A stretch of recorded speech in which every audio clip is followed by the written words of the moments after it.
Agora sobre as urnas, ó. Essa aqui é bem esquerdinha, né?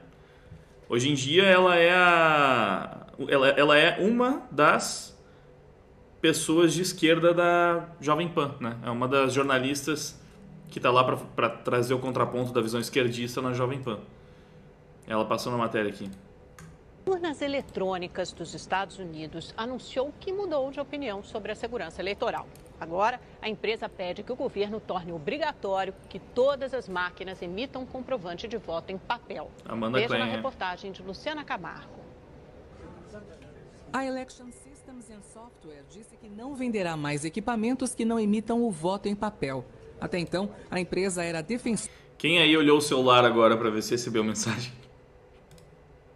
das urnas eletrônicas sem registro físico como as do Brasil. Em um comunicado, o presidente da companhia, Tom Burt, disse que os comprovantes de papel evitam erros e adulterações por hackers. Numa recente apresentação, o professor de ciência da computação da Universidade de Michigan, J. Alex Halderman, mostrou como é fácil alterar o resultado de uma eleição.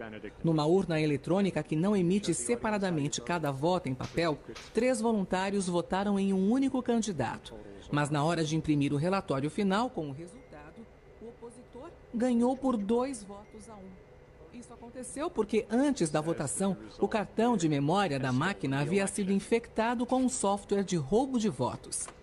E aí, qual que é o grande problema disso aqui?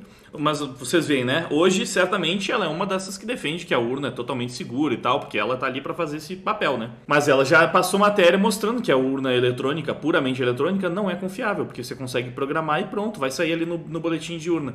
E qual que é o problema? A nossa auditoria é baseada no que sai no boletim de urna. E o que sai no boletim de urna é o resultado já alterado. Por isso que se fala que não existe auditoria. Quando você vai fiscalizar o resultado do boletim de urna, o resultado ali, ele já está alterado. Você não vai encontrar inconsistência no que saiu no boletim de urna com o que está no site do TSE. Não, é aquele número, já adulterado. Quando você comete fraude, né? Utilizando essas urnas. Que é possível, como mais um especialista aí demonstrou. Então, eles votaram e eles sabiam que o boletim ele saiu incorreto, porque eles estavam fazendo votos de teste, votos públicos. Só que, quando o voto é secreto, né, e ninguém sabe em quem cada um ali votou, vai sair ali o resultado do boletim de urna, não tem como saber, né? Se realmente o resultado que está saindo no boletim é realmente o resultado do que as pessoas digitaram nas urnas. Porque você não tem um meio de auditar, realmente. É para isso que o voto impresso serve, basicamente.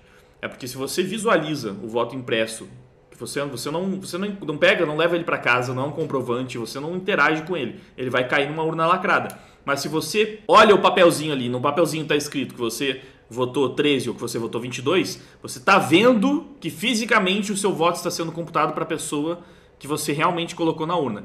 E aí aquele papel vai cair na urna lacrada. E aí você consegue contar o voto que a pessoa realmente deu. Ela vai lá, conferiu se o voto era aquele e você sabe que fisicamente tem um papel ali que foi depositado com o voto que você deu de verdade. É claro que é possível, de algumas formas, você hackear esse sistema também.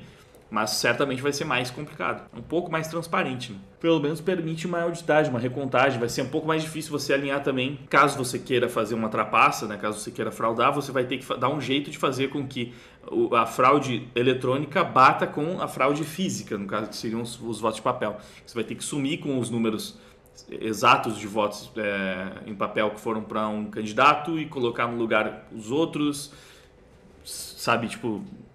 Até é possível que possa fazer isso, especialmente se você subornar as pessoas responsáveis pela fiscalização, tipo a pessoa responsável pela urna, que vai estar lacrada e tal. Mas com certeza dificulta, né, a fraude. E ainda sobre as urnas, né, o Jornal Nacional repercutiu o que as Forças Armadas falaram no seu documento sobre a investigação que eles fizeram nas nossas urnas eletrônicas, né.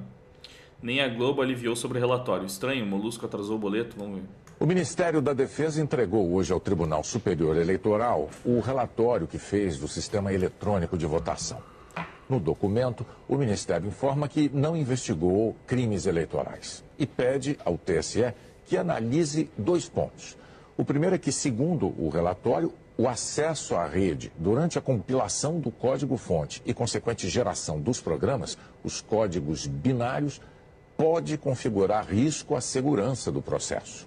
O segundo ponto se refere aos testes de funcionalidade realizados por meio do teste de integridade e do projeto piloto com biometria.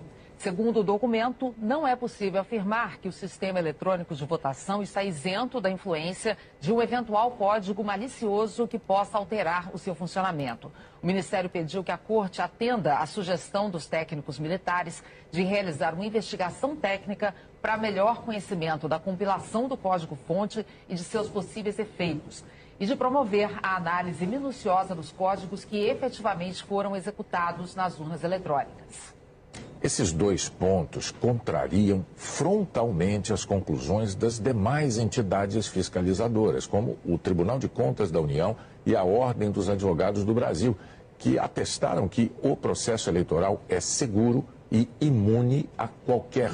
Assim, podia ter sido mais incisivo, mas foi mais do que eu esperava da Globo. Porque boa parte da grande mídia simplesmente soltou a manchete falando, não, as Forças Armadas confirmaram que não teve fraude, o que não foi o que aconteceu. Essa foi a narrativa que eu vi na hora. Mas eu lembro, teve um moleque no Twitter, não sei se tá assistindo a live aqui, mas enfim, que ele tava muito louco falando que, tipo, nossa, que absurdo, desconfiar das urnas ou qualquer coisa assim, achar que os argumentos que o argentino trouxe lá na sua live, que até agora não foram derrubados, desmentidos ou refutados decentemente, fazem algum sentido e deveriam ser investigados e tal.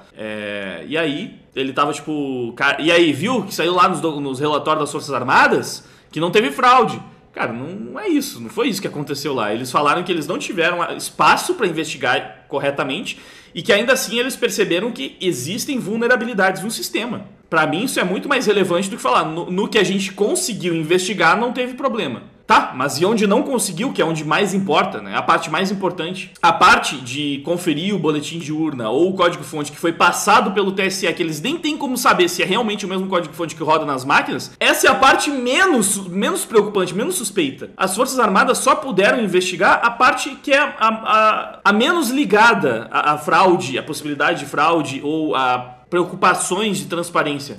Você pegar o boletim de urna e comparar com os números do TSE e ver que eles batem, isso aí pouca gente questiona que vai bater, porque, como eu falei, a fraude aconteceria em outro momento. E você pegar só o código-fonte com papel e uma caneta para fazer lá as suas considerações e verificar se todo o sistema é realmente seguro e tal, e no máximo poder averiguar se tem vulnerabilidades ou não, porque você nem sabe se é o mesmo sistema que está na urna, porque eles não te deixaram realmente fazer a investigação e a perícia com as urnas. Cara, enfim, de nenhuma maneira o relatório das Forças Armadas foi bom para quem defende que não se pode questionar as urnas e que as nossas urnas são super seguras e que é uma loucura suspeitar que pode ter havido fraude. Os relatórios das Forças Armadas, na verdade, eles vão muito mais na outra direção do que nessa. Eles falam que onde eles investigaram não tinha nada de errado, mas que eles encontraram vulnerabilidades e que tiveram muitos impasses para fazer a sua perícia, a sua investigação, a sua análise, para verificar se tinha algum problema ou não. E eles nem foram chamados, ou enfim, o papel deles ali nem era, de fato, confirmar se teve ou não fraude, né? Então, tá uma loucura, cara. Eu continuo desconfiando absolutamente. E até o Jornal Nacional deu a notícia, né, de uma forma mais precisa. Eu não deveria estar surpreso com o fato de que o Jornal Nacional noticiou os fatos como eles de fato aconteceram. Mas eu tô, infelizmente, para vocês verem, né, o descrédito que o jornalismo conseguiu com a sociedade, porque frequentemente a gente vê eles simplesmente trazendo narrativas que não representam de fato o que aconteceu, né? Ou com algumas omissões importantes que eles poderiam. Essa é uma matéria que daria para manipular e omitir informações da forma mais conveniente, né? Só falando, as Forças Armadas não encontraram indícios de fraude. É verdade, só que está omitindo a parte importante do relatório, né? A parte que realmente importa, a realmente crucial. Mas eles levaram a informação, então, interessante. Isso aqui é um bagulho que eu achei bizarro, eu queria mais informações sobre esses números. As urnas com 100% dos votos sempre favorecendo o PT, né? Nem um pouco suspeito isso. É só porque realmente o PT tem muitas comunidades super fechadas. É muito estranho. E como no segundo turno sempre tem bem mais urnas ainda por cima, né? Com a totalidade dos votos, quase nenhuma. Sempre tão poucas pro outro candidato. Como é que o Haddad teve tantas urnas a mais, né? Com 100 votos, com todos os votos para ele. O próprio Lula, que ganhou essas eleições. Tudo muito esquisito. Eu queria ver, mais uma vez, se por um acaso não calhou de que essas mesmas urnas aí que conseguiram essa totalidade dos votos nessas eleições de 2018 e 2014 eram as urnas que não tinham sido auditadas para aquelas eleições. Porque estão falando muito disso, né? Estão refutando a narrativa do argentino lá, né? Vamos colocando dessa forma. Não é do argentino, mas que ele divulgou. Enfim, estão refutando, falando, não, todas as urnas são auditáveis, todas foram auditadas também.